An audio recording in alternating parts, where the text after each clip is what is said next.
They asked him to move to coach. 3 hours later, they lost the whole airline.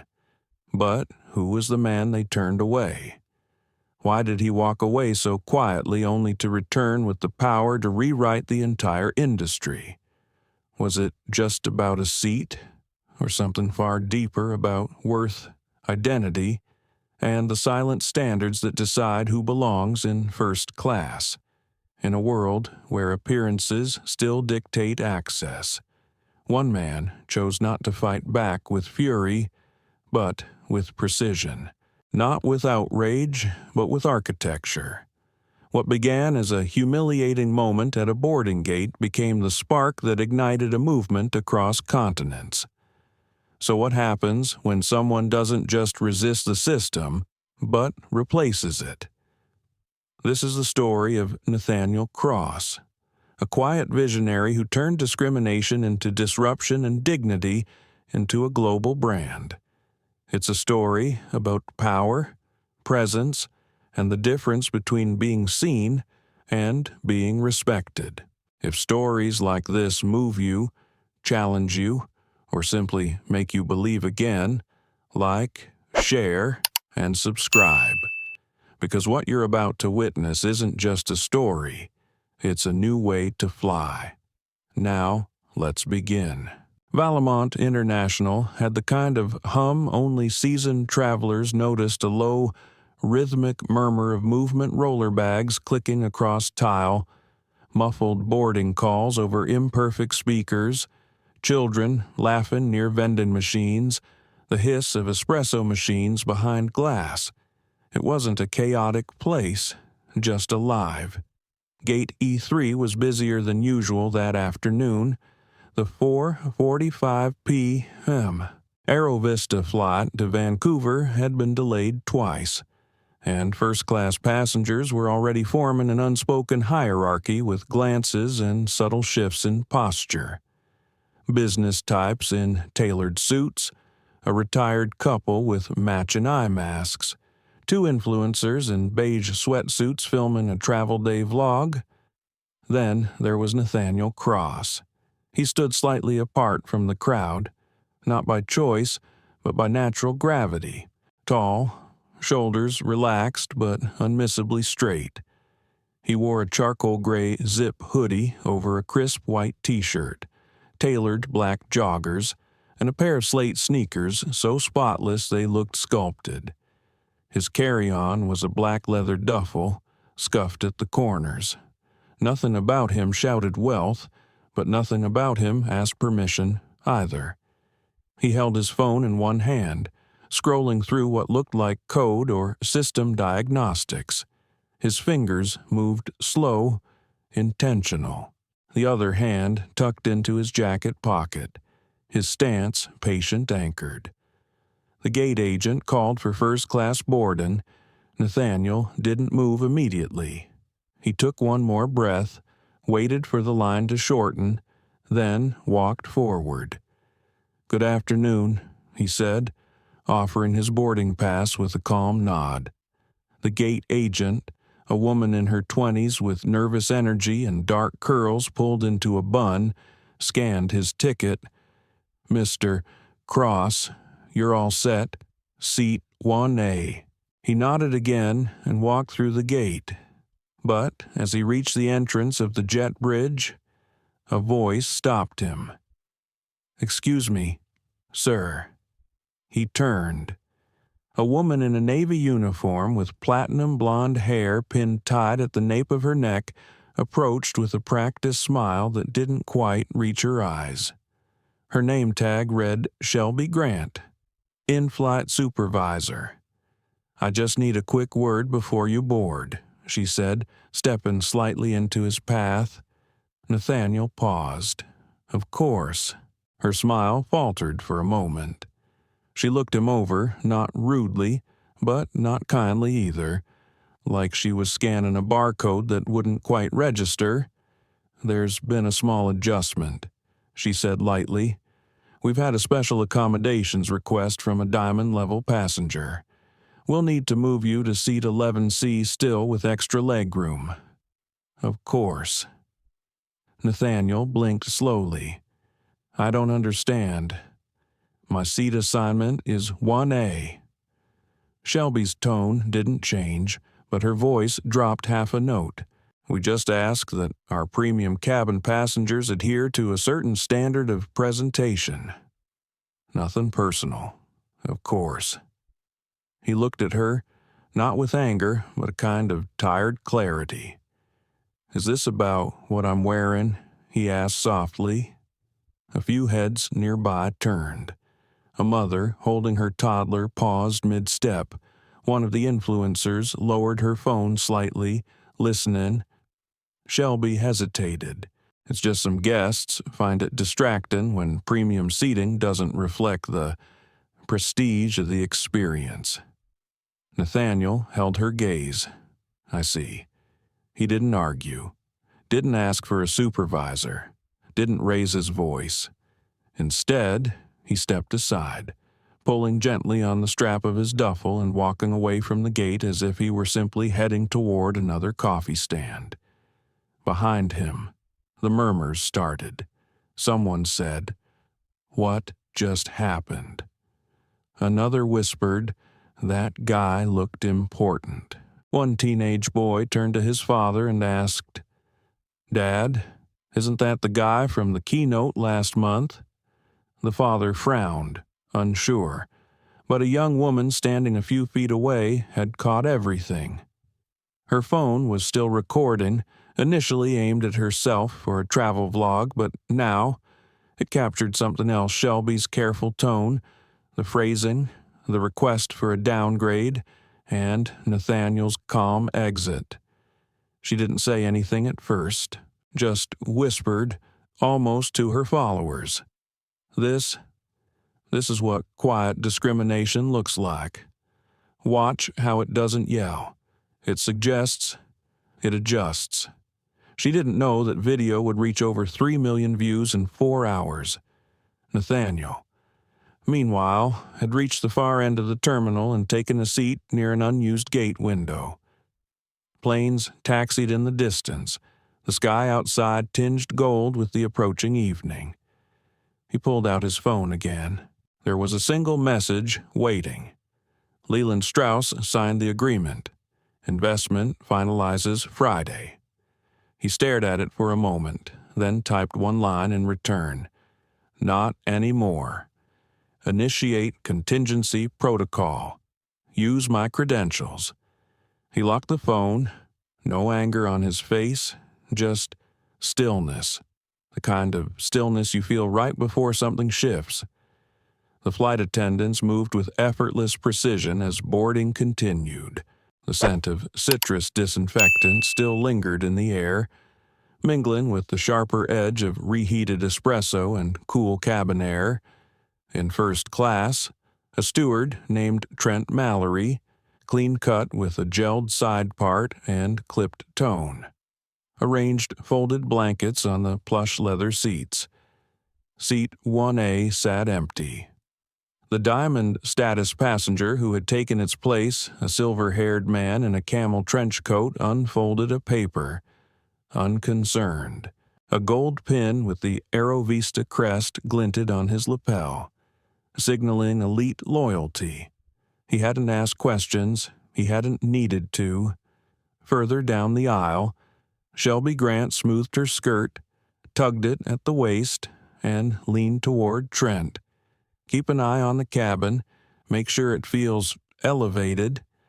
He nodded, understanding. Meanwhile, just past row 10, Nathaniel Cross had quietly taken his new seat, 11C, an aisle in economy plus. It wasn't the cramped space that felt different. It was the shift in energy, the sharp contrast between perception and value, between what people saw and who he actually was.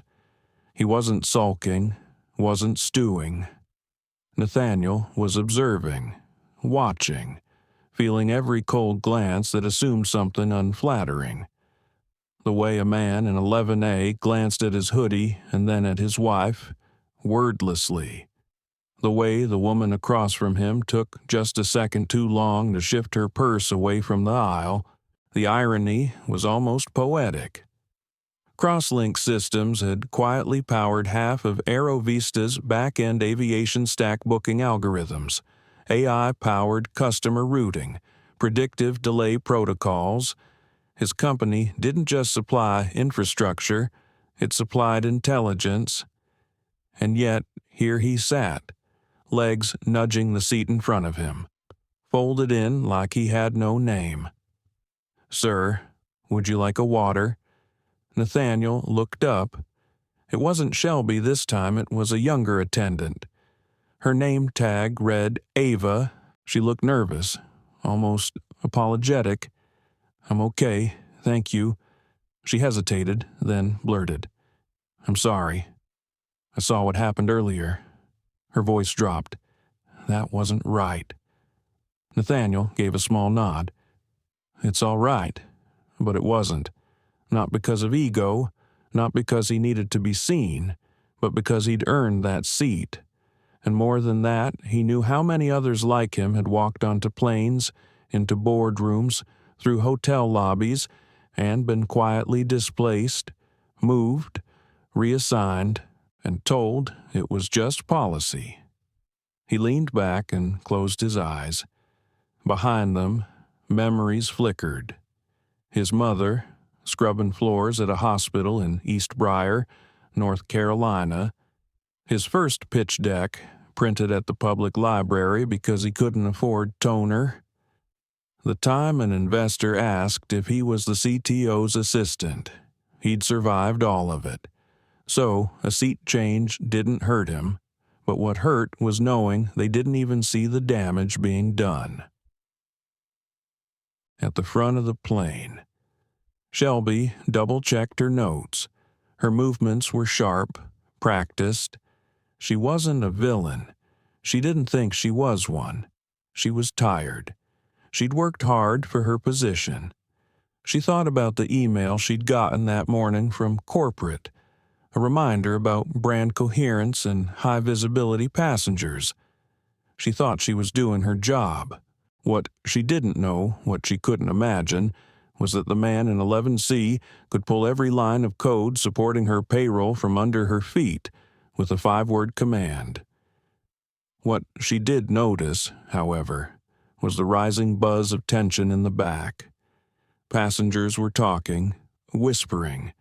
Someone was watching a video, something that looked like her. Nathaniel opened his eyes as the pilot's voice broke over the intercom. "Ladies and gentlemen, welcome aboard Aerovista Flight 709 service to Vancouver. Please remain seated as we prepare for taxi." He reached into his pocket, pulled out his phone, and tapped open a secure app. Session Open Contingency. Uplink Routing Node. AVX Internal Begin Rollback Authorization of Proprietary Systems. Confirm clearance. He didn't hit execute. Not yet. He was still hoping, perhaps foolishly, that someone might walk down the aisle. Apologize. Offer a hand. Correct the mistake. But no one came. And in that silence, Nathaniel realized something deeper than disappointment. They weren't just blind to who he was. They were blind to who they had become. He looked to his left, where the window framed a wing bathed in golden light. A thought whispered through him, not of revenge, not of outrage, but of legacy.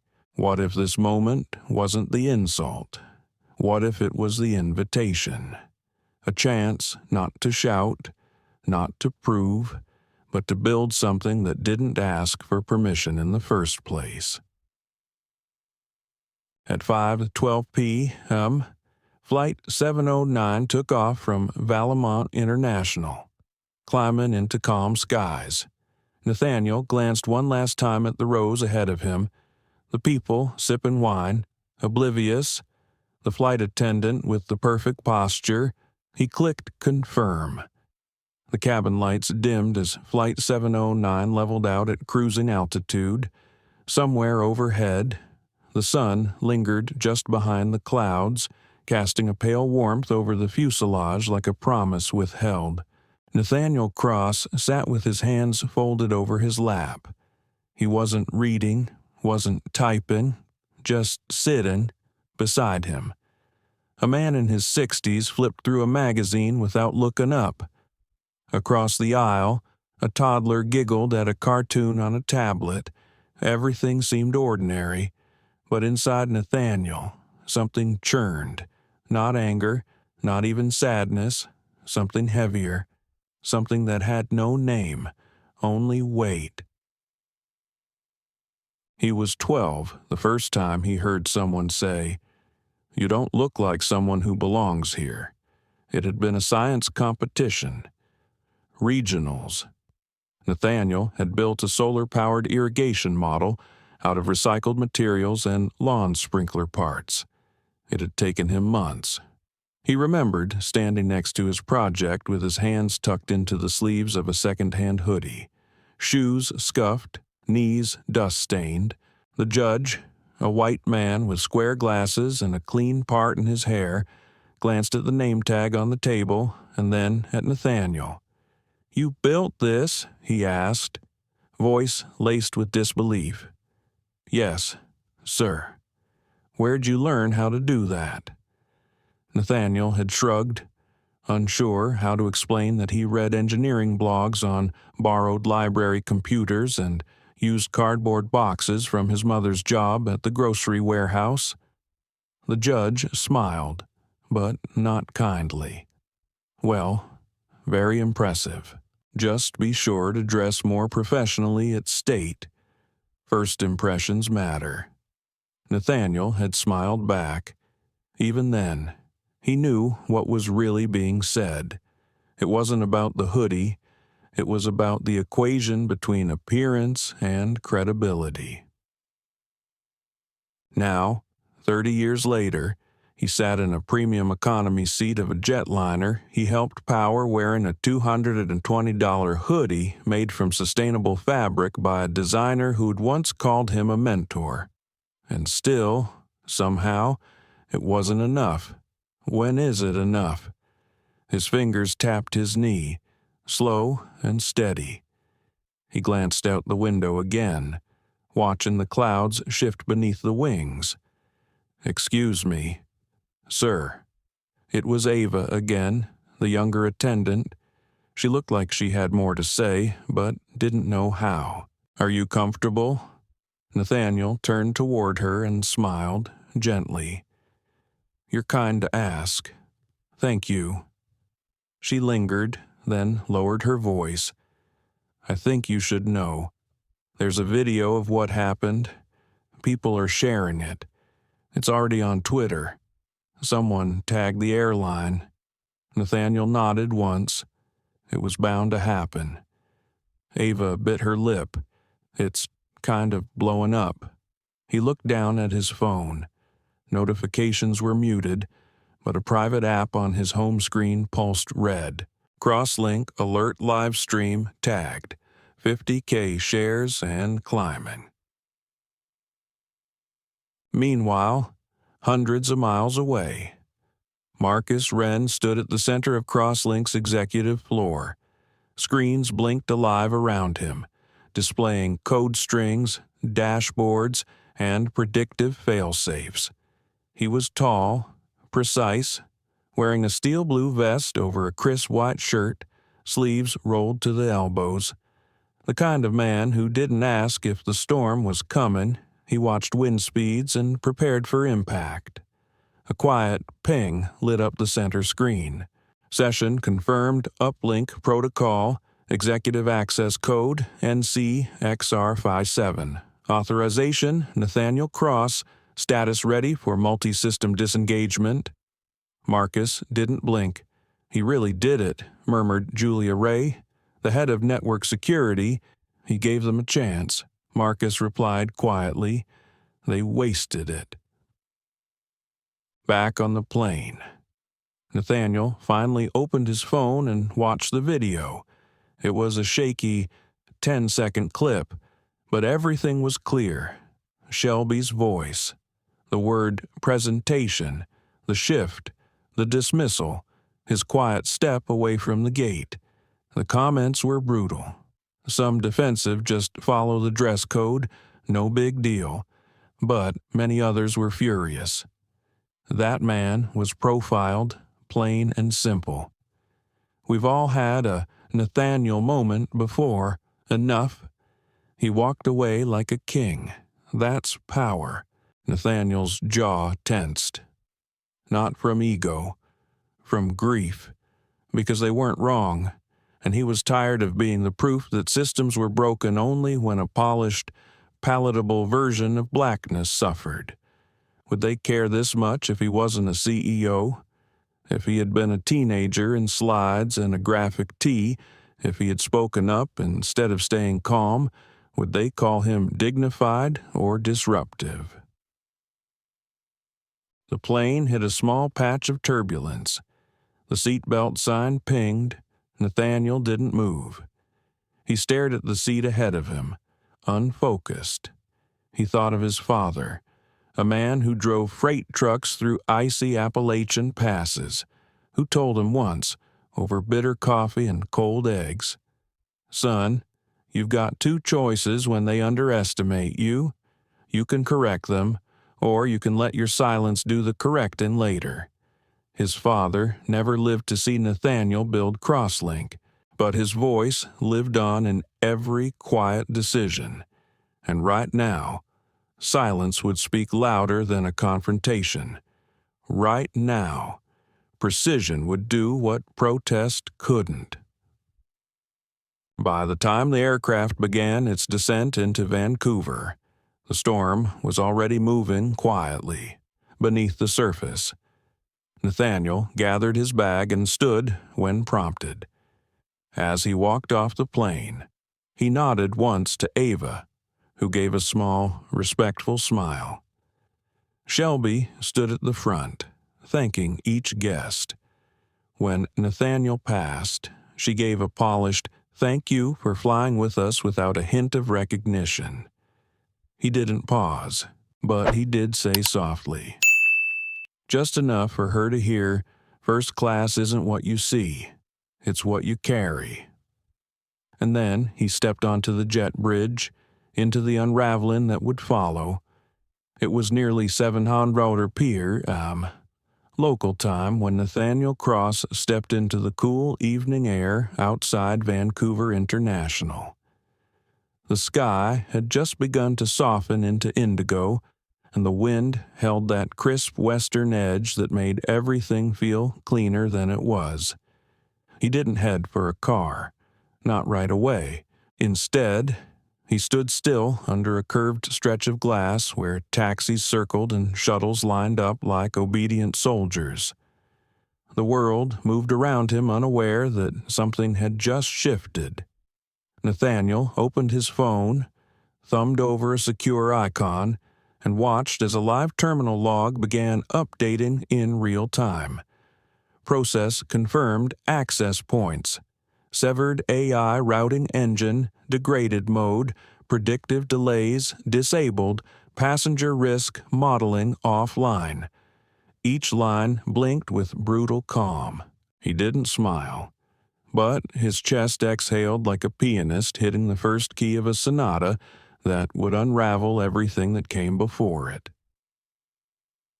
Thousands of miles away, inside Aerov Vista HQ in downtown Chicago, the atmosphere in the Network Operations Center Enoch was visibly shifting. On a normal day, it buzzed with structured chaos rotating shift leads, screens with live route mapping, AI-driven alerts, fleet-wide diagnostics. But tonight, the buzz felt wrong, like feedback in an audio loop, small at first, but climbing. Denise Calderon, the lead systems engineer on call, frowned at her screen. Node 12 just dropped. "What do you mean, dropped?" asked her colleague, Farid Khouri, from across the row. "It's not updating, not pinging the server. It's blind." A third voice cut in Olivia Marks, a junior tech. Node 13's following. We're losing predictive maintenance logs on 3 active flights. Try rebooting the algorithm." Denise hesitated. "It's not a glitch," she said quietly. "This feels intentional." Then her terminal blinked again. User access revoked root credential. Chain modified origin crosslink systems. Everyone froze. "Wait," Fareed said slowly. "Isn't that our backbone provider?" Denise stood up. "Yes, and we just got locked out by someone with top-tier access." Upstairs, in the Aerov Vista executive tower, Leland Strauss, CEO of the airline, was pouring himself a whiskey in a private lounge overlooking the skyline. He hadn't heard anything yet.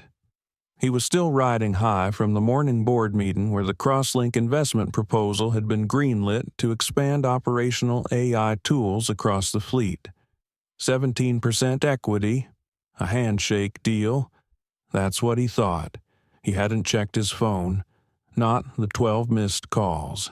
Not the text from his COO with the subject line, "We have a problem."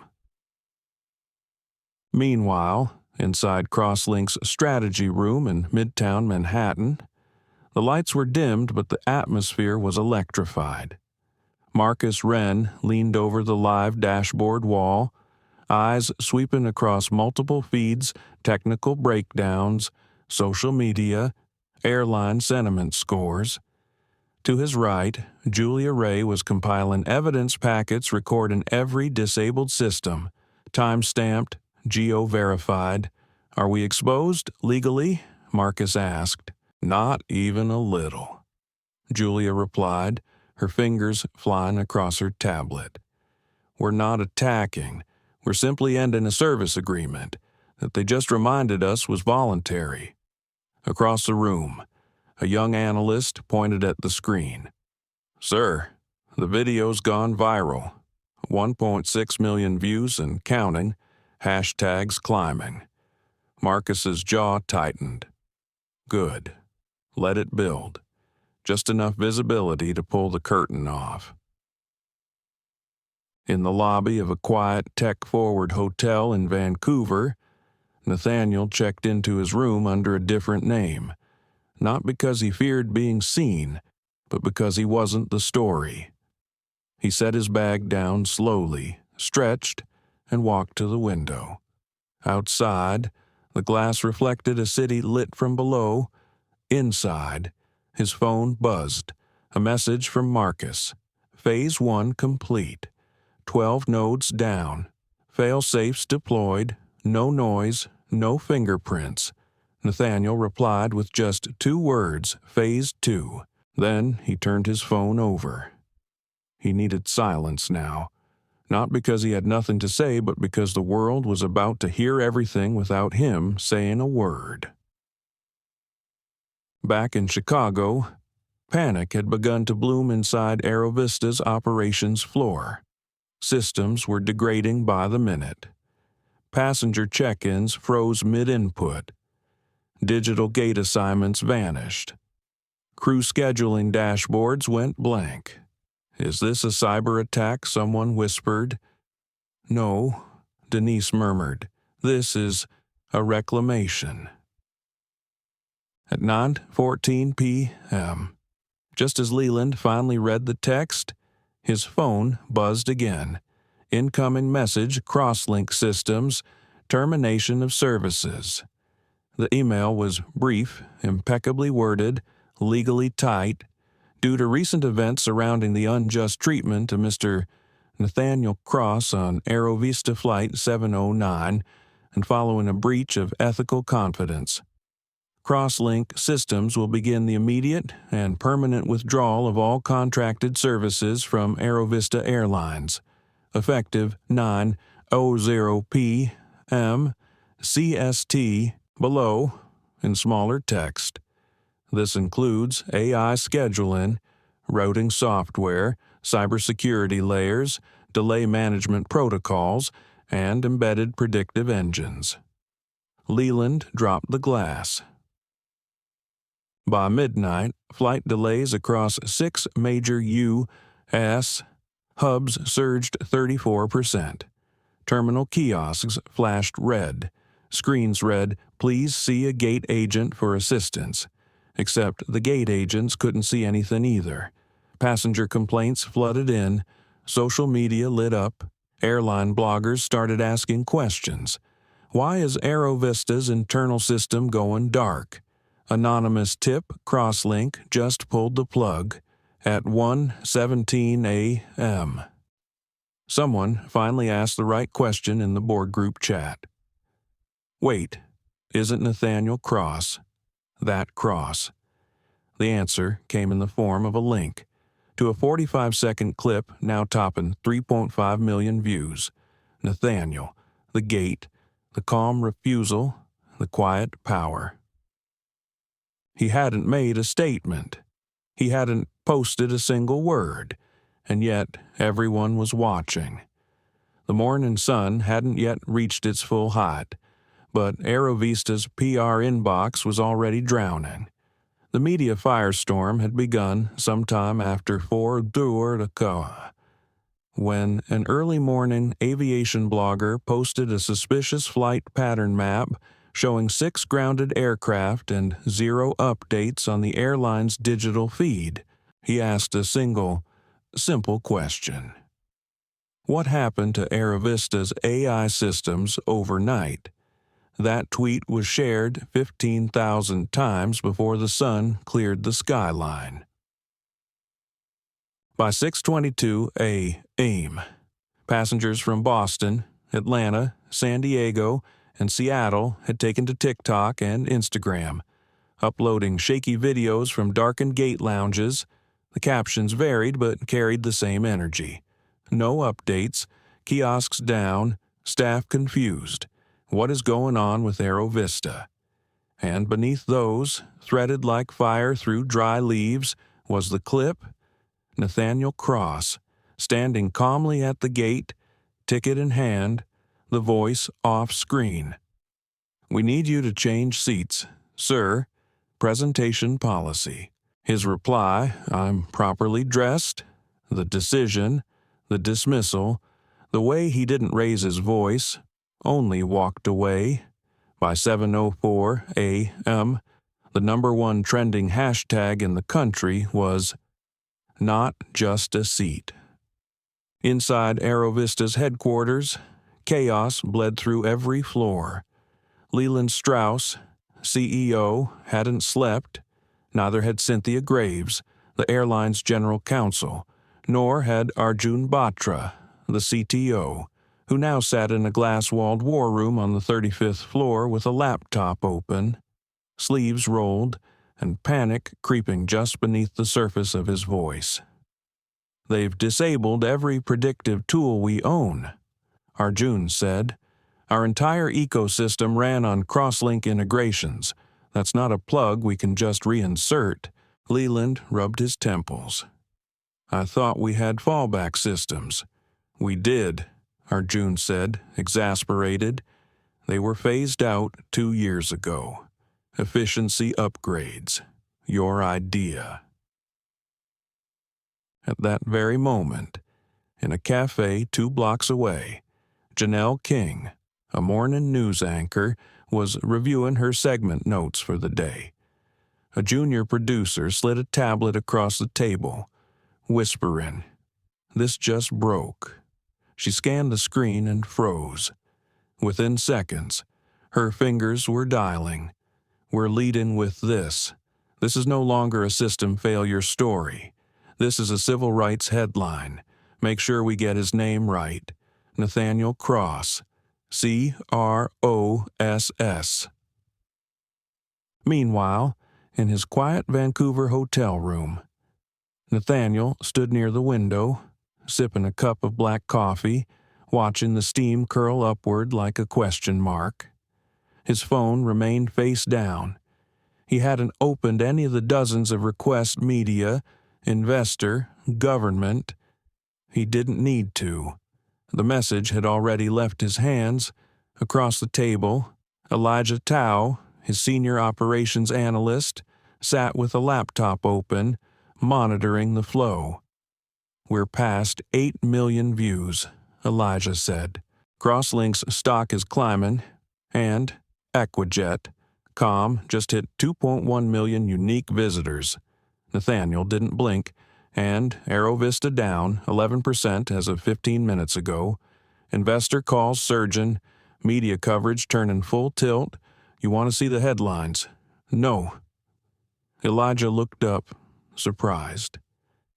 Nathaniel walked to the window, then turned back and spoke with measured clarity. "We didn't pull the plug to get headlines. We did it because they forgot who built the wires they walk on." In Chicago, a hastily arranged press briefing was being thrown together inside Aerovista's lobby. Cynthia Graves stood in front of a podium lined with microphones, trying to strike a balance between legal insulation and corporate remorse. But the reporters weren't interested in balance. Did Aerovista racially profile Mr. Cross? Why was he asked to move? Is there a written policy about attire? Why did Crosslink Systems terminate services overnight? Has Mr. Cross responded to your outreach? Are the rumors true about Crosslink launching their own airline? Cynthia held up her hands. "We are conducting a full internal review. We take these allegations very seriously." The cameras zoomed in. No one missed the tremble in her left hand. Back at Crosslink's East Coast Command Suite, Marcus Wren stood before a map of live data streams. The technical retaliation was done, but something new was beginning. A movement, a reckoning. His team had begun compiling stories, dozens. Now, hundreds of passengers who had faced subtle but painful discrimination across years of flying. Unwritten rules, policy interpretations, grooming assumptions, accents questioned, status ignored. Marcus tapped one report. "Look at this one.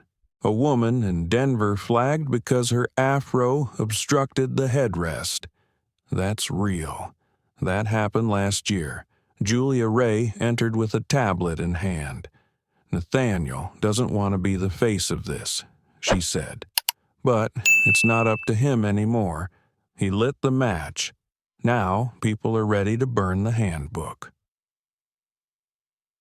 Back in Vancouver, Nathaniel finally unlocked his phone and opened one message. It was from his mother. No fanfare, no emojis, just "You handled it with grace. I'm proud of you, but also tired of being proud for this reason." Nathaniel exhaled slowly. That last sentence cut deeper than the corporate rejection ever had, because she was right. By the end of the day, every major outlet had the story front and center. CNBC Crosslink, CEO quietly disables airline infrastructure after profiling incident. Washington Post, the power of stillness. Nathaniel Cross didn't yell, he unplugged the system. Vox are not just a seat. What happens when the quiet ones say enough? The Atlantic, the code of dignity. How a tech CEO changed aviation with silence. Nathaniel still hadn't spoken publicly, but he didn't need to. The world was already listening. It began without fanfare, no teaser trailer, no countdown clock, no grand commercial on national TV, just a soft launch press release, quiet, minimal, unapologetic, introducing EquaJet. First class isn't a look, it's a standard of respect. The release went live at exactly 8:08 a.m. EST. By 8 to 12, it had already been shared over 75,000 times. In a sun-drenched corner of Silicon Harbor, where Crosslink kept its aviation division's temporary headquarters, Nathaniel Cross stood before a glass wall watching aircraft prototypes taxi in virtual simulation.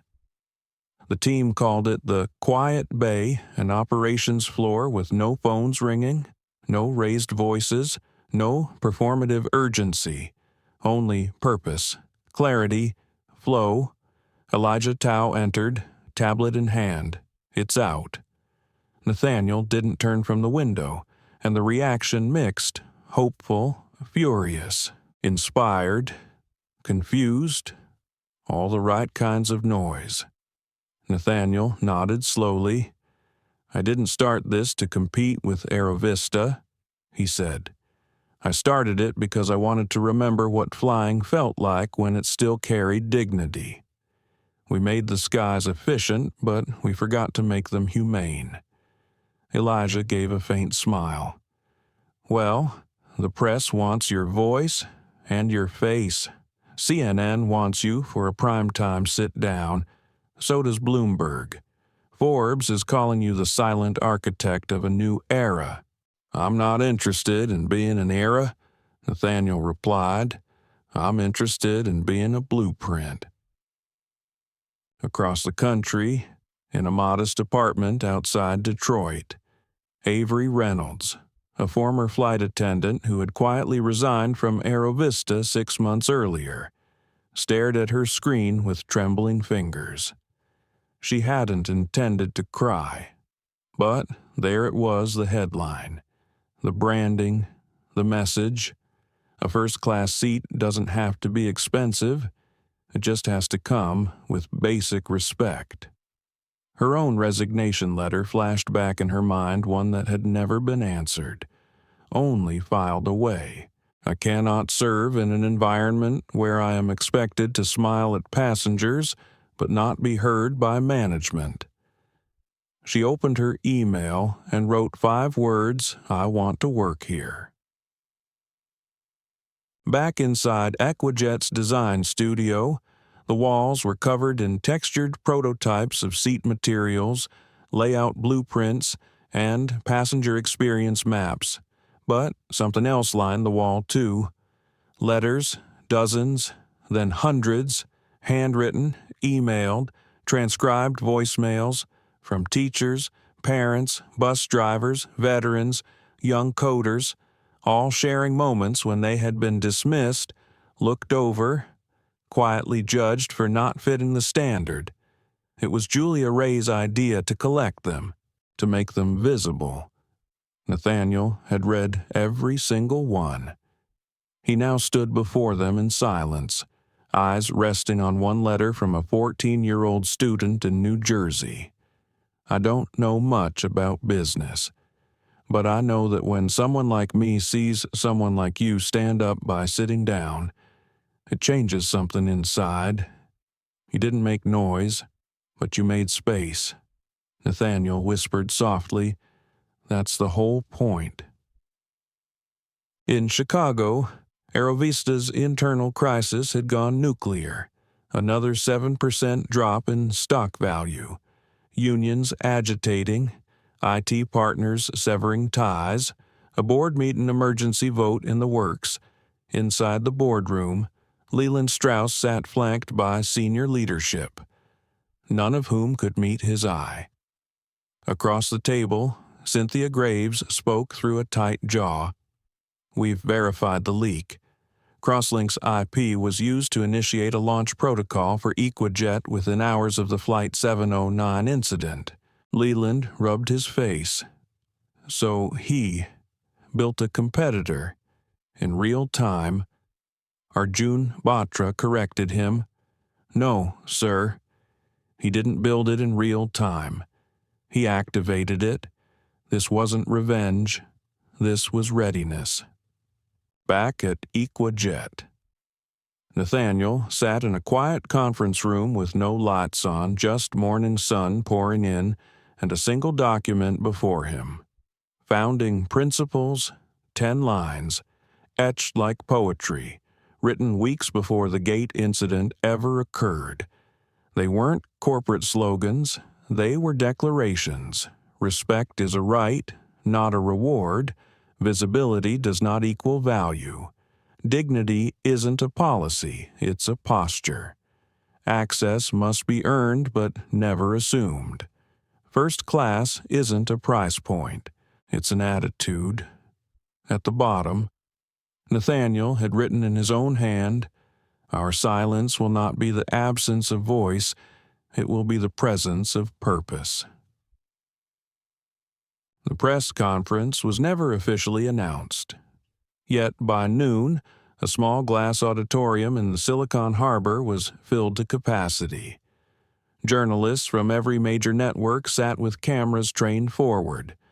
Among them, activists, equity consultants, former airline workers, even a handful of passengers who had flown with Nathaniel in the past and never known who he was.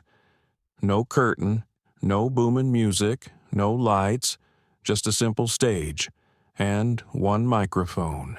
Nathaniel walked out in a charcoal jacket, sleeves folded, no tie. He didn't wave, he didn't posture, he simply looked out, let the silence land, and then said, "I wasn't asked to move seats because I broke a rule. I was asked to move because someone didn't recognize the seat was already mine. But I didn't come here today to reclaim a seat. I came to build new ones, seats that don't come with unwritten conditions, seats that say, 'We see you,' before you say a word." A hush swept the room. This isn't about one gate or one flight. This is about the systems that teach us who belongs and who doesn't. We've made flying efficient. Now, let's make it ethical.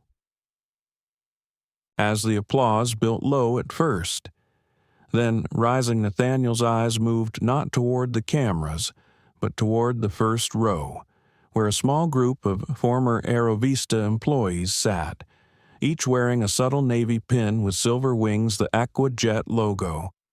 Their eyes were glassy, their shoulders lifted. They didn't come to clap, they came to stand again.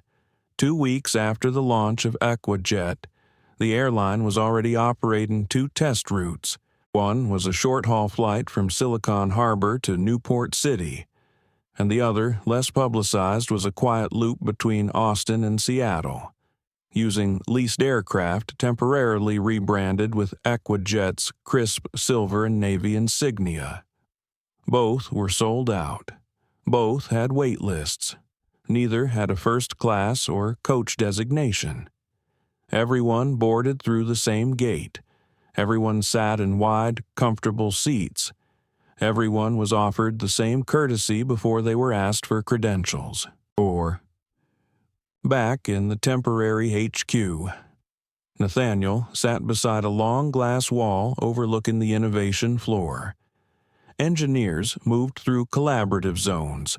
Pilots trained in VR flight chambers, and former airline staff now wore EquaJet tags on their lapels, not with the stiffness of corporate obedience, but with quiet pride. Elijah Tao stepped in, carrying a box. "They just arrived," he said. Nathaniel raised an eyebrow. What did Elijah open the lid? Inside, a stack of intern applications, from community colleges, from HBCUs, from veterans retraining programs, from underrepresented students in aerospace fields. They said they'd sweep hangars if that's what it takes to learn. Elijah said softly, "They're not asking for favors, just a foot in the door." Nathaniel stood, took one of the letters, and read it aloud. "My name is Jalen. I've been told I'm too soft-spoken to lead, but I know engines inside and out. I've never flown. I want to change that for myself, and for my nieces who think the sky's closed to us." Nathaniel folded the letter and nodded. "Then let's open the door." Meanwhile, Aerovista's internal collapse was accelerating. 3 more system vendors had terminated their contracts.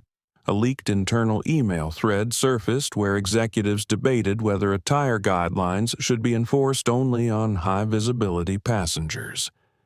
The language was coded, but not enough. The public wasn't buying the apologies anymore. Neither were regulators. In a panel hosted at Howard University, Nathaniel had declined to speak, but instead sent Julia Ray and Marcus Wren to share insights with young entrepreneurs. Marcus stood before the room and said plainly, "We didn't dismantle Aerov Vista out of anger. We just stopped letting them use our tools to enforce their silence." Julia followed up, "When you build the system, you're not disrupting it by walking away. You're redefining the terms." On the other side of the country, Avery Reynolds, the former flight attendant, walked into EquaJet's recruitment fair in Dallas wearing a pressed blazer and her original crew pin. She wasn't expecting much, but when she arrived, a greeter handed her a badge with her name already printed and said, "Ms. Reynolds, Mr. Cross asked for this seat to be reserved for you. Welcome home." She paused. She hadn't realized how long it had been since someone said her name with respect. She hadn't realized how much it still mattered. Back at EquaJet HQ, Nathaniel reviewed a list of proposed international partners. Small regional airlines in Africa and Southeast Asia wanted in. They had seen what EquaJet stood for. They'd lived versions of the same erasures. Elijah pointed to one in Kenya. They don't want funding.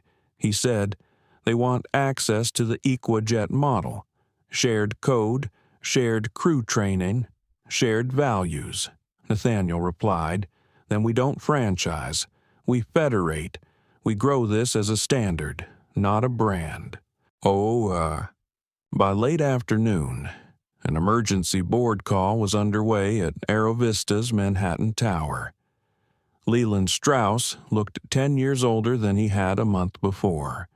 The airline's losses were now in the billions, but worse than the financial spiral was the irrelevance. Passengers weren't just leaving, they were vocal about why. Employees weren't just resigning, they were going to the competition. Vendors weren't threatening, they were aligning with EquaJet's ethics. The final blow came from the FAA. An investigation had been opened, not into the system outages, but into the pattern of internal reports about profiling hundreds of complaints marked no action, flagged with chilling frequency by names like Greg Hollis. In a podcast interview recorded in a quiet Brooklyn studio, the host asked Julia, "What do you think made EquaJet work when so many startups fail?" She replied without hesitation, "Because we didn't build around fear. We built around memory. People don't forget how you made them feel. We made room for that." Nathaniel, that evening, sat alone in a back office, old jazz playing low in the background. In front of him, a handwritten note from Anthony Ramirez, the whistleblower who'd leaked the internal docs from Aerovista.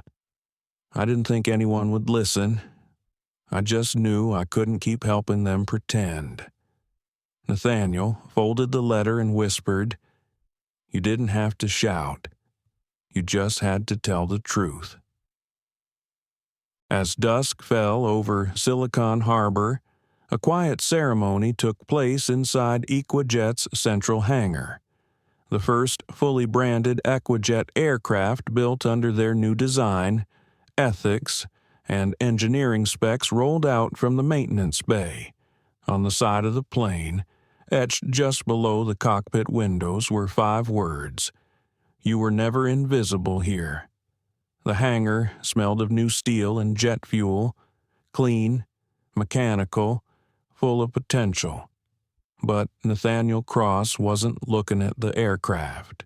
He was staring at a photograph, held gently in both hands. Faded around the edges, edged in sunlight. In the photo, he was 10 years old, grinning beside his father in front of a propeller plane on the tarmac at Grantham Municipal Airport. His dad wore a mechanic's jumpsuit, grease on his hands, joy on his face. That had been Nathaniel's first time near a plane. He didn't fly that day. He just watched as his father showed him what flight meant to someone who had once been told he'd never be allowed to sit in the cockpit. His father never became a pilot, but he taught Nathaniel what it meant to be grounded enough to dream. Now, decades later, Nathaniel stood in a towering hangar of his own design, surrounded by engineers and consultants and maps that curved across digital screens like modern constellations.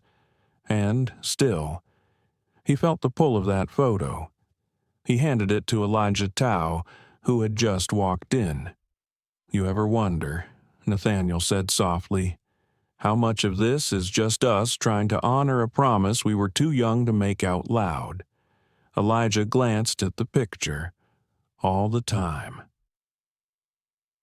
That afternoon, Nathaniel did something rare. He left the complex without an entourage, without press, without a plan. He took a black sedan and drove to Grantham. The town hadn't changed much. Still quiet, still modest, still overlooked. He parked by the old municipal airport. The chain-link fence was rusting, the welcome sign sun-bleached and missing a letter, but the smell of fuel in the air, that was still the same. He walked to the perimeter where the old hangar used to stand. It was gone now, replaced by a maintenance shed and a fleet of drones. A voice called out behind him, "You, Nathaniel Cross." He turned. A woman stood there, mid-60s, gray streak in her hair, clipboard in hand. She wore a blue staff vest with the patch Grantham Aviation Outreach Program. "My son's been trying to reach you," she said, squinting. "He's in the youth pilot program. Saw your name in the news and said, 'That's the guy Dad used to talk about.'" Nathaniel tilted his head. "Who's your son's dad?" She smiled faintly. "Malcolm Bridges. He passed 4 years ago." Nathaniel froze. Malcolm had been his father's best friend, the man who let them tour his small hangar on weekends, who used to slip Nathaniel comic books and call him Captain Jetstream. "He left a letter for you," she said, pulling an envelope from her clipboard. Nathaniel accepted it, hands trembling slightly. It was addressed in cursive, all uppercase to the one who kept reaching. Back at EquaJet, things were moving faster than ever. The third test route was launching. The design team was finalizing international fleet specs, and Avery Reynolds was preparing the inaugural training session for new flight crews built around lived experience, not just mechanical compliance. In one slide, she wrote, "People don't care how high you fly until they know how deeply you see them." The trainees took notes in silence. Many of them had worked for airlines that taught scripted courtesy, but punished real emotion. Now, they were being asked to care without code, and that, somehow, was more terrifying and more freeing than any manual. As twilight fell, Nathaniel sat in a diner in Grantham, letter still unopened beside his coffee. He stared at it like it might burn, not from fear, but from the weight of being seen by someone who had always believed in his altitude, even when he couldn't define it yet. He finally unfolded the page. "Nate, if you're reading this, it means you've built something real. I always told your dad that boy's gonna fly, one way or another. I know this world's not built for our kind to fly easy. That's why, when you get your wings, you better build a runway behind you. Not just for show, for others." Nathaniel pressed the page to the table, both palms flat. He wasn't just building an airline, he was building a runway of memory. Back at Aerov Vista, Leland Strauss was running out of moves. The FAA had launched a full inquiry. Shareholder lawsuits were piling up, and worst of all, there was no one left to deflect to. His legal counsel had quit. His CTO was negotiating an exit. And, in a leaked voicemail, he was heard saying, the mistake wasn't denying him the seat. The mistake was assuming he needed ours to fly. That recording alone dropped the company's stock another 12%. Later that night, Nathaniel returned to the EquaJet campus, just as maintenance crews were finishing their shifts. One of them, an older man with oil on his hands and steel in his posture, nodded to him. "You really flew in from Grantham just to look at concrete?" he asked. Nathaniel smiled. "No, I flew back to remember what it means to build from the ground up." The man laughed. "Well, boss, you're doing it," Nathaniel replied quietly. "No, we are. It wasn't a press release. It wasn't a viral clip. It wasn't even planned. It was a question, asked during a quiet panel in Nairobi. Kenya, an event EquaJet hadn't sponsored, just observed. A young woman, probably no older than 23, stood up and asked plainly, "How do we build an airline that doesn't just fly through places like mine, but listens while it passes through?" The moderator stumbled. It was an honest question, a sharp one, the kind that didn't seek answers, only presence. At the back of the room, Nathaniel Cross stood, not to correct, defend, or defer. He said, "You don't need my blueprint. You need the space to write your own and the right to do it out loud." Then he did something else. He offered her the mic and sat down. That moment, unscripted, quiet, barely shared beyond a local stream, became a turning point. Because afterward, 4 regional carriers reached out, wanting not just code-sharing rights, but access to EquaJet's full cultural training systems. They didn't want Nathaniel's face on their aircraft. They wanted his framework. Back at EquaJet HQ, Julia Ray was coordinating international partnership protocols. Everything was moving fast. Too fast, almost. "Are we scaling too quickly?" she asked Marcus Wren. Marcus tapped his pen thoughtfully. "Only if we forget the why." Meanwhile, inside Aerovista's once imposing headquarters in Manhattan, something strange was happening. Executives had stopped defending. They'd started leaking. Anonymous documents were landing in inboxes across media and regulatory agencies. Internal memos, suppressed feedback reports. One particularly damning thread showed a senior VP asking, "How do we ensure optics without triggering culture war drama?" The reply used terms like dress code and guest comfort. Don't say race. Say brand integrity. The emails made it to the Atlantic. Within 24 hours, they were public. At EquaJet, Nathaniel didn't hold a press conference. He didn't even comment. Instead, he walked through the hangars, where dozens of newly recruited tech interns were working beside mechanics and former flight attendants, an ecosystem built without hierarchy, just skill and respect. One of the interns, Nadia Esfandiari, had designed a boarding protocol based on emotional mapping, how passengers felt while boarding, not just what order they stood in. Nathaniel sat beside her and asked, "What made you think of this?" She looked up from her tablet. because I remember being 12 and having an agent tell my mother to wait until the real passengers board. I thought maybe we start by noticing the stories people carry in their posture. Nathaniel was quiet. Then he said, "You're not an intern anymore." In a closed-door meeting, Aerovista's board of directors voted 5-2 to remove Leland Strauss as CEO. The motion was swift, the reasoning clear. Reputational erosion, ethical crisis, leadership detachment. Leland didn't fight it.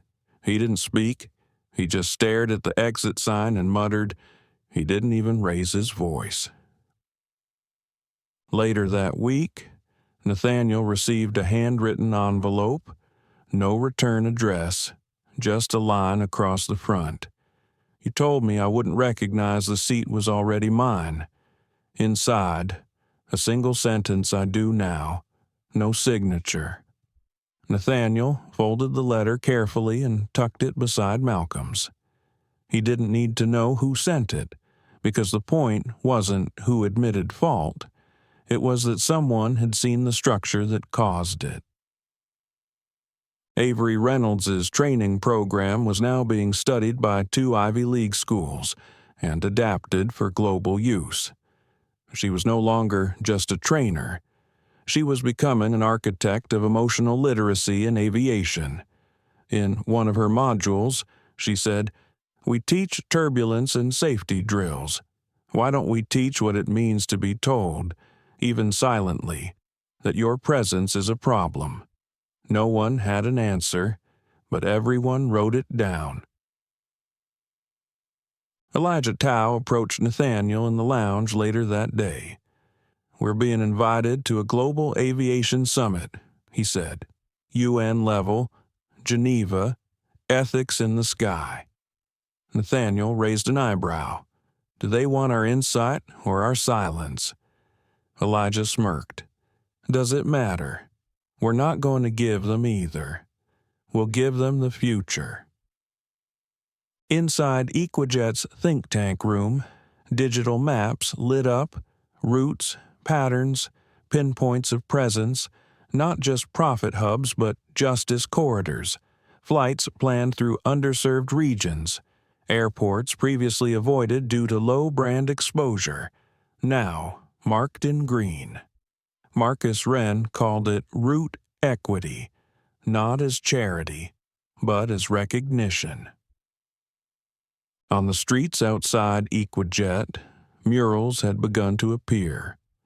One in Oakland showed a young black boy holding a model airplane with "Respect is airborne" painted beneath. Another, in Lagos, a woman boarding a plane, surrounded by community hands. None were commissioned, none were coordinated, but all bore one symbol, the EquaJet wings. That evening, Nathaniel received a call from Anthony Ramirez, the whistleblower. They had never spoken directly. Anthony's voice was calm, but tired. "I just wanted to say thank you." Nathaniel paused. "You didn't do it for me. I didn't." Anthony agreed, but I needed to know someone would do something real with the truth. Nathaniel replied, "I'm just building the landing strip. You brought the storm." As night fell over Silicon Harbor, Nathaniel stood alone in the terminal's glass overlook, watching planes take off, lights blinking against the sky. A boy stood nearby with his father, pointing at one of the jets. "Do you think I'll ever fly one of those?" the boy asked. Nathaniel turned gently and said, "You already are." The numbers were staggering. EquaJet had gone from pilot program to industry disruptor in under 90 days. 5 regional airlines had entered licensing partnerships. 3 more wanted in by quarter's end. Aviation schools were requesting guest instructors. One nation had even floated a joint fleet initiative. It was, by every metric, a success, But success comes with shadows. In the executive suite of EquaJet's headquarters, the leadership team sat around a glowing table of embedded live dashboards. Elijah Tao pointed to the red line ticking across one monitor. That's our growth curve. If we double again in Q3, we'll exceed our staffing and systems capacity. Julia Ray leaned in, and our cultural integrity, too. We can't scale without replicating the soul of what we do. Nathaniel Cross remained quiet. He hadn't spoken much during the meeting.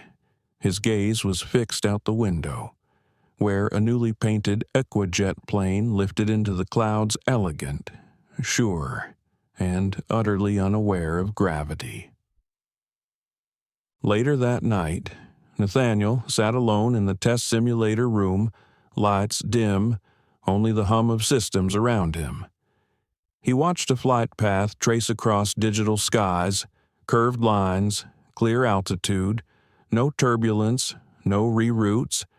He envied the simplicity, but EquaJet was no longer just a company. It was a mirror, and more people were looking into it, and not all of them liked what they saw. Earlier that day, Global Air Alliance, one of the largest aviation holding groups in the world, had made an offer, not to buy EquaJet, to merge. With a valuation of over $12 billion, they promised immediate international expansion, unmatched tech resources, and a seat at the global policy table. Their offer came with a one-line cover note: "The world is watching. Let us help you lead it." But attached was also a 37-page document outlining branding alignment, protocol absorption, and personnel restructuring. Avery Reynolds read it and muttered, "They want the shine, not the shape."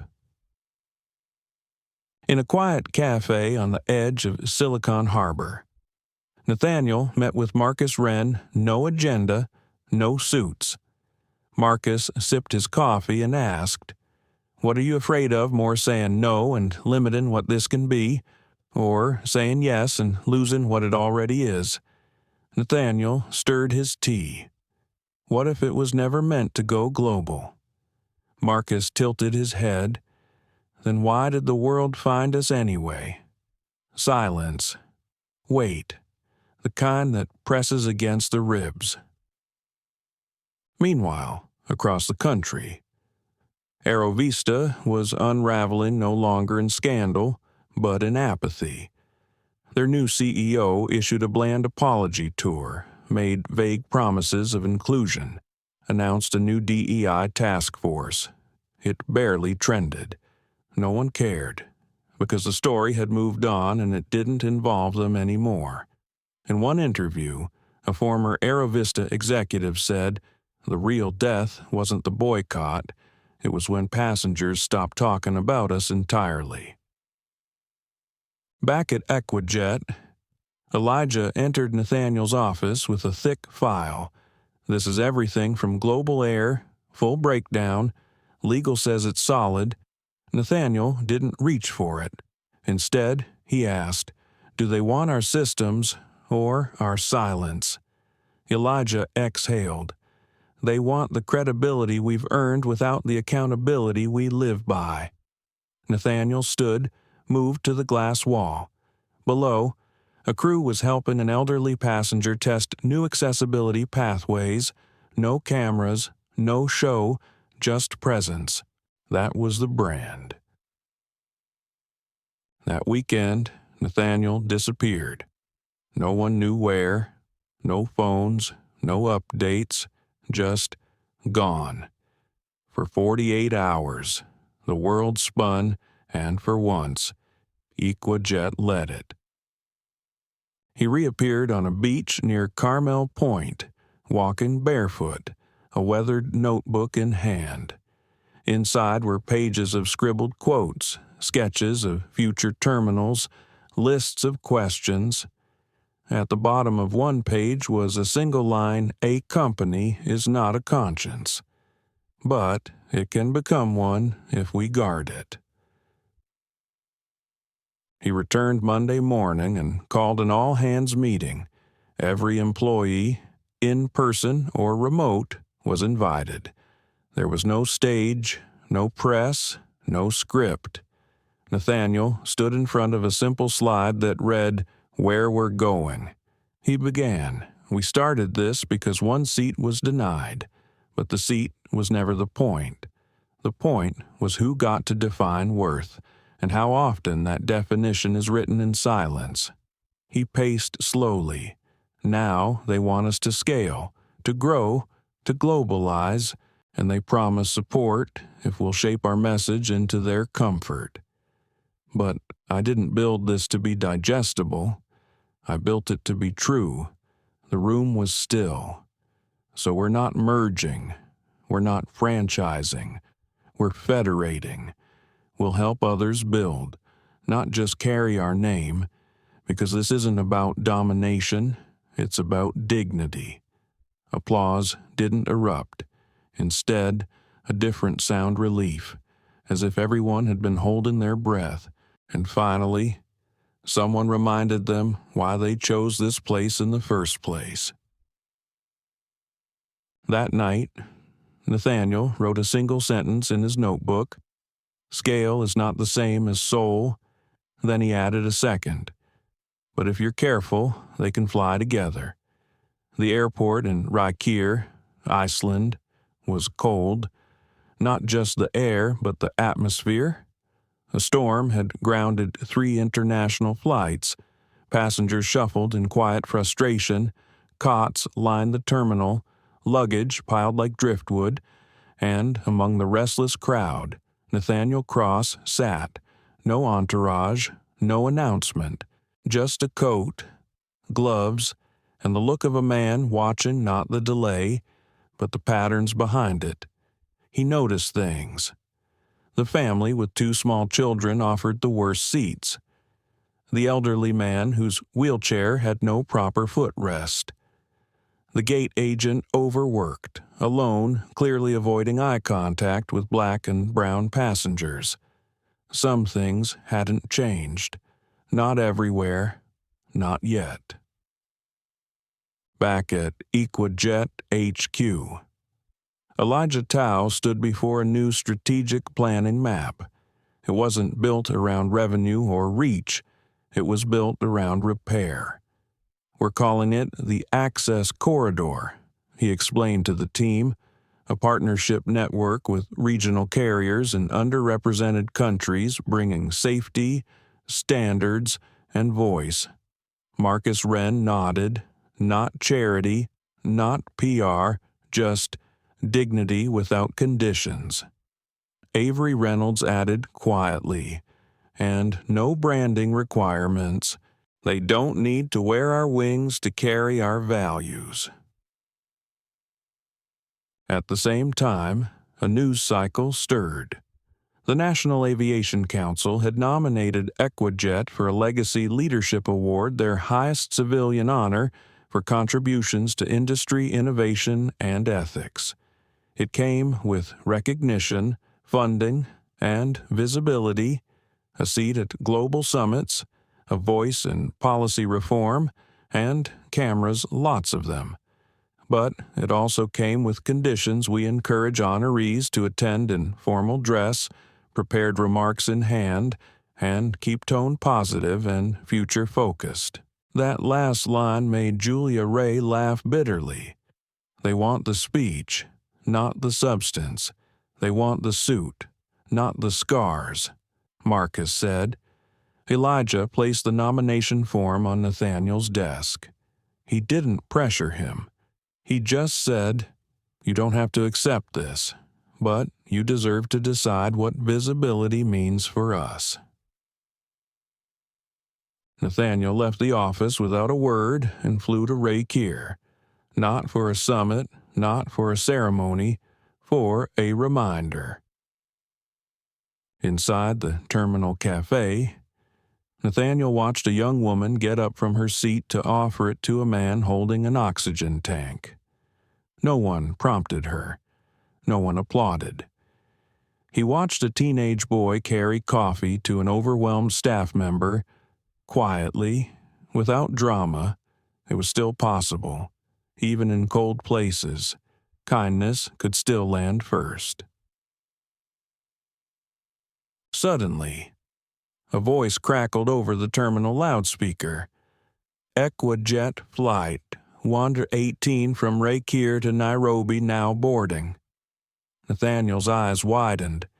He hadn't known they had a test flight here. He walked toward the gate, where he spotted Avery Reynolds boarding. She was on a surprise audit run, checking staff empathy protocols under real conditions. She smiled when she saw him. "Didn't expect you here. Didn't expect to need to be." He replied, "But maybe we all need to be more present than proud." She handed him a boarding pass, first class. He looked at it for a long second, then quietly handed it back. "Let's sit coach this time. See what the air feels like back there." 2 hours into the flight, Avery leaned over. "Do you think we're doing it, Nate? Actually changing anything?" He looked around the cabin. A baby was sleeping peacefully, supported by a seat extender the team had designed after listening to single moms during an open forum. A Muslim passenger prayed undisturbed by crew. A transgender crew member offered water to an elderly couple, who received it without even blinking, just smiling back. Nathaniel said, "Not everything, but enough to believe again." Avery nodded, her voice quiet. "Then it's worth protecting." Back in the States, media was buzzing with news that Nathaniel Cross had declined the Legacy Leadership Award. No press statement, just a private message sent to the council. You don't honor legacy by rewarding silence dressed in speeches. You honor it by showing up to the work. The reaction was mixed. Some pundits called it arrogant. Others called it the most honest rejection they'd ever seen. But among younger professionals, among students, among communities who had followed EquaJet since its inception, the response was clear. They didn't want Nathaniel at a podium. They wanted him at the helm. 1 week later, a school in Baltimore invited EquaJet to co-host a youth aviation program. The students, mostly underrepresented, mostly underfunded, had never even boarded a plane. Nathaniel arrived unannounced, sat among them, answered every question like it was the first time he'd been asked. One girl, no older than 12, asked, "Do you think someone like me could ever run an airline?" He smiled. "You already have everything they said I lacked. So yes, but only if you promise me one thing. What you won't change to fit their sky, you'll build your own air." Later that night, Elijah found Nathaniel alone in the test lab again, scribbling on the whiteboard. "We just got invited to speak at the Global Civil Aviation Council," Elijah said. "Top of the agenda, systemic bias, digital inclusion, and ethical automation. They're not just watching now, they're asking." Nathaniel paused, marker still in hand. "Good. Then maybe it's time we teach them to land better, not just fly higher." The sun rose slowly over the newly completed EquaJet terminal in Atlanta North International, its sleek glass panels shimmering like quiet steel. But inside, the air was alive. Dozens of team members gathered beneath a glowing flight board where numbers and destinations rotated, none of them marked first class, business, or economy, just passenger, passenger, passenger. The launch of EquaJet Global Routes was moments away. This was the culmination of 3 years, 12 rejections, one viral injustice, and 1,000 acts of silent repair. But today wasn't about a press conference. Today was about a plane. At Gate 32A, Nathaniel Cross stood alone. He wore no badge, no pinstripe, just a soft gray sweater, dark trousers, and the look of a man not waiting for applause but for lift. Elijah Tao walked up beside him with a soft smile. Media's outside. 6 networks, 12 blogs, CNN wants a quote. Nathaniel shook his head. Let them quote the crew, the people who make this place breathe. You sure I wasn't always? But now, yeah, I've spoken enough. They stood in silence, watching passengers board the inaugural Nairobi-Atlanta flight. Every person who walked through the gate had a story, but none had to prove their worth to be seated. Inside the cabin, Avery Reynolds gave the welcome message not as a script, but from memory. We don't just wish you a safe flight, we've built it with intention. From the shape of your seat to the language we speak, you are not a problem to be managed. You're a presence to be respected. The passengers applauded softly, not out of obligation, but recognition. One older woman in a bright yellow scarf leaned forward and whispered to her seatmate, "This feels like flying used to feel," before it forgot how to see us. Meanwhile, on the 42nd floor of an office tower in Chicago, Aerovista's final board meeting concluded with a vote to dismantle the company entirely. No buyer. One director muttered, "No bailout. Not after the audits." What had begun with a gate agent's smug correction had unraveled into federal investigations, hundreds of civil claims, and a global loss of trust that no PR firm could fix. Their final press release was only 5 words: "We were not ready. Goodbye." At EquaJet HQ, Marcus Wren stood before the digital projection wall. Behind him, the future. Phase 1, passenger dignity standardizations adopted by 5 partner airlines. Phase 2, ground staff emotional labor compensation reform. Phase 3, international pilot mentorship for underrepresented communities. Phase 4, automation ethics charter. Beside him, Julia Ray turned to the room. We didn't just build a company, we built a format, one that can be copied. So, even if they erase our name, they'll still use our rules. But the moment that sealed everything came not in a boardroom, not in a hangar, but on a call. A quiet Zoom meeting between Nathaniel and a group of first-year aviation students from across the world. 32 faces, 32 screens. They didn't want strategy. They wanted truth. What happens when we lose altitude, one asked. What if we build something, and it doesn't last? Nathaniel leaned forward. Then let it break. But make sure the part that mattered, the part with the soul, stays in you. Because the sky doesn't belong to companies. It belongs to people, and it remembers the ones who fly with purpose. That night, Elijah found him at the rooftop observation deck, staring out over the runway, lights flickering in the dark like stars waiting to be claimed. We've got expansion offers from Indonesia, Kenya, Colombia, Ireland. It's more than we dreamed.